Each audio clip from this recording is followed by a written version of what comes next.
କିଛି ଦିନ ତଳେ ଜଣେ ଲୋକ ନୂଆ କାର୍ଟିଏ କିଣିଥାନ୍ତି। ଆଉ ସେଦିନ ସେ କାର୍ଟିକୁ ପୋଛାପୋଛି କରିବା ସହିତ ଖୁସିରେ କାର୍ରେ କିଛି ନା କିଛି କାମରେ ଲାଗିଥାନ୍ତି। ପାଖରେ ତାଙ୍କର 3-4 ବର୍ଷର ଛୋଟ ଝିଅଟିଏ ଖେଳୁଥାଏ। ବ୍ୟକ୍ତି ଜଣକ ଘରକୁ କିଛି ଆଣିବା ପାଇଁ ଯାଇ ଆସିବା ପରେ ଦେଖନ୍ତି ଝିଅଟି ତୀକ୍ଷ୍ଣ ପଥରଟିରେ କାର୍ରେ କିଛି ଗାରେଇ ଚାଲିଛି। ବ୍ୟକ୍ତି ଜଣକ ରାଗ ପଞ୍ଚମରେ ଚଢ଼ିଗଲା। ସେ ହଠାତ୍ ରାଗି ଯାଇ ଝିଅଟି ପ୍ରତି ଚିତ୍କାରଟିଏ ବାହାର କରି ତାଙ୍କ ହାତରେ ଥିବା ପେଚକସଟିରେ ଝିଅର କଅଁଳା ଆଙ୍ଗୁଠିକୁ ଜୋରରେ ପିଟିଦେଲେ। ଝିଅ ହାତରୁ ପ୍ରବଳ ରକ୍ତ ବାହାରିଲା। ତାକୁ ତୁରନ୍ତ ଡାକ୍ତରଖାନା ନିଆଗଲା। ଝିଅକୁ ବଞ୍ଚାଇବା ପାଇଁ ତା ଆଙ୍ଗୁଠି କଟାଯିବ ବୋଲି ଡାକ୍ତର ପରାମର୍ଶ ଦେଲେ। ଆଙ୍ଗୁଠି କଟାଗଲା।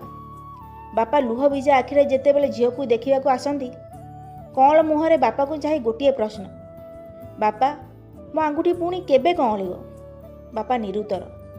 କୋହ ସମ୍ଭାଳି ନ ପାରି ବାହାରକୁ ଚାଲି ଆସି ଯେତେବେଳେ ସେଇ କାର୍ ପାଖରେ ମୁହଁ ଲୁଚାଇ କାନ୍ଦୁଥାନ୍ତି, ହଠାତ୍ ଆଖିରେ ପଡ଼ିଲା ସେଇ ଗାରା ଯାଇଥିବା ଜାଗାଟି। ନିରୀକ୍ଷି କରି ଦେଖିଲା ପରେ ଜଣାଗଲା ସେଥିରେ ଲେଖାଯାଇଛି, ଆଇ ଲଭ୍ ୟୁ ଡାଡ୍। ଜୀବନରେ ରାଗକୁ କେବେ ବି ଏତେ ପ୍ରଶ୍ରୟ ଦିଅନି ଯେ କି ତୁମର ସବୁକିଛି ଗ୍ରାସ କରିଯିବ। ଜୟ ଶ୍ରୀକୃଷ୍ଣ।